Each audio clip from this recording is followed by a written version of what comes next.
Vipassana upakilesa, ya. Pengotor vipassana. Ada berapa? 10. Ada 10 pengotor vipassana. Catat. Obhaso, ya. Cahaya yang terang. Yang kedua, nyanang, kebijaksanaan. Ya, kebijaksanaan jadi pengotor vipassana ya. Nanti penjelasannya ada. Kenapa kok kebijaksanaan bisa jadi pengotor ya? Yang ketiga adalah piti. Piti, kegiuran. Ya. Yang keempat, pasadi. Pasadi ini adalah ketenangan. Yang kelima, sukhang, kebahagiaan. Yang keenam,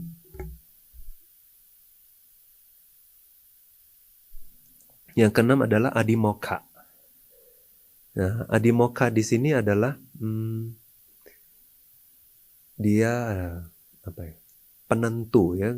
Sering Bante terjemahkan sebagai penentu, artinya dia kepercayaan diri di sini ya, mengacu kepada kepercayaan diri.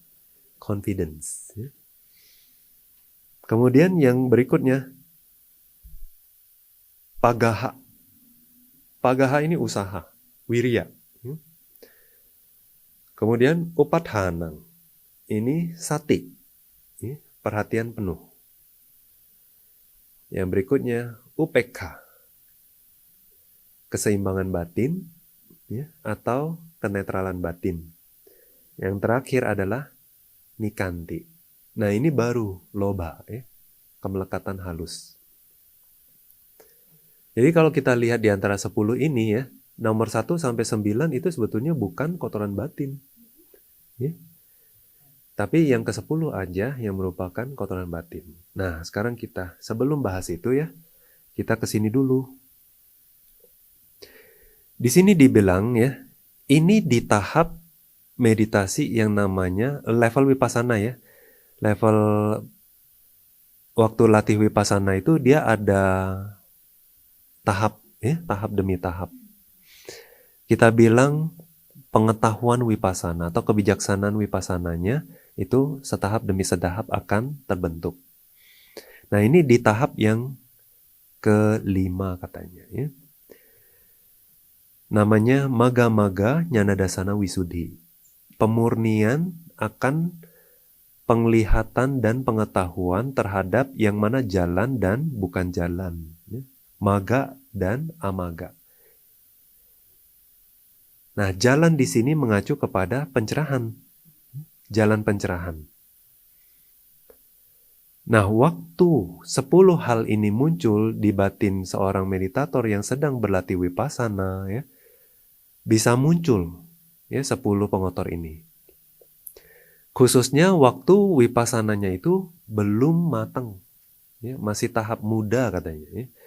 Nah, waktu itu akan muncul 10 ini. Nah, waktu 10 ini muncul ya, seperti cahaya yang luar biasa terang, ya, kebijaksanaan yang luar biasa tajam, kegiuran ya yang kuat, ketenangan batin, kebahagiaan, ya, kepercayaan diri, usaha yang tidak kendur ya, tapi juga tidak merosot ya. Terus sati, perhatian penuh yang jelas, yang tajam. Terus keseimbangan batin ya, itu bisa muncul. Nah, kadang-kadang karena kemunculannya itu wah gitu ya. Ada beberapa meditator yang terjerat di sini. Ya. Salah paham. Mereka kira bahwa, oh ini sudah nibbana. Ya. Karena apa? Cahayanya luar biasa terang. Ya. Jadi kalau yang salah jalan seperti itu, akhirnya mereka belum lewat tahap ini. Jadi belum melalui, belum mengetahui yang mana jalan, yang mana yang bukan jalan, yang mana yang pencerahan, yang mana yang bukan pencerahan.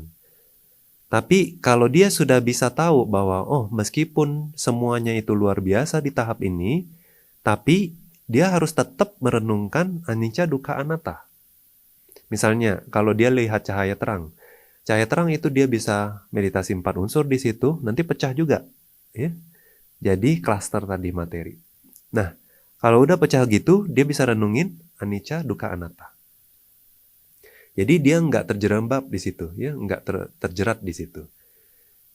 Nah, terus misalnya juga waktu panyanya sangat tajam dan kuat, dia bisa ngambil panya itu sendiri, ya, terus renungin sebagai anicca dukkha anatta. Akhirnya, ya udah, dia nggak menganggap bahwa itu pencapaian. Nah, jadi intinya kalau dia renungkan semua ini, ya, 10 ini sebagai anicca dukkha anatta, dia tahu bahwa ini bukan pencerahan. Karena pencerahan objeknya apa? Nibbana.